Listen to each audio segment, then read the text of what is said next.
কাসির বিন কায়েস রহমতুল্লাহ বলেন, আমি দামেস্কের মসজিদে হজরত আবু দারদা রাদিয়াল্লাহু আনহু-এর খেদমতে বসাছিলাম।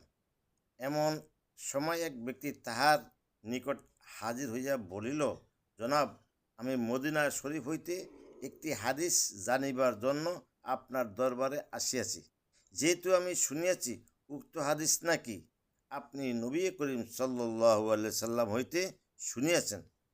আবু দারদা রাদিয়াল্লাহু আনহু বলিলেন, অন্য কোনো ব্যবসা উপলক্ষে আসেন নাই তো? লোকটি বলিল, না, শুধু সেই হাদিসটাই জানিবার জন্য আসিয়াছি। হজরত আবু দারদা রাদিয়াল্লাহু আনহু বললেন, আমি হুজুরে পাক সাল্লাল্লাহু আলাইহি সাল্লামের নিকট হইতে এই কথা শুনিয়াছি যে এলেম হাসিল করার জন্য ঘর থেকে বাইর হয়, নূরের ফেরেশতারা তার পায়ের নিচে ফর বিছাইয়া দেয়। সমুদ্রের মাছ হইতে গর্তের পিপীলিকা তার জন্য মাগফিরাতের দোয়া করে, আর আল্লাহ রাব্বুল আলামিন তার উপর সন্তুষ্ট হয়। আর সবচেয়ে বড় কথা হইল, এমনকি পানির মাছ তার জন্য দোয়া করে। আলেমের ফজিলত আবেদের উপর এরূপ যেমন চন্দ্রের ফজিলত নক্ষত্রের উপর।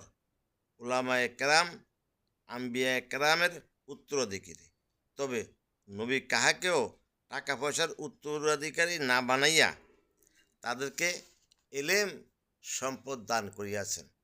আর এলেম হইল সকল ইবাদতের মূল চাবিকাঠি। এলেমের সহিত যদি ইবাদত করে, এই ইবাদত পরিপূর্ণ হয়।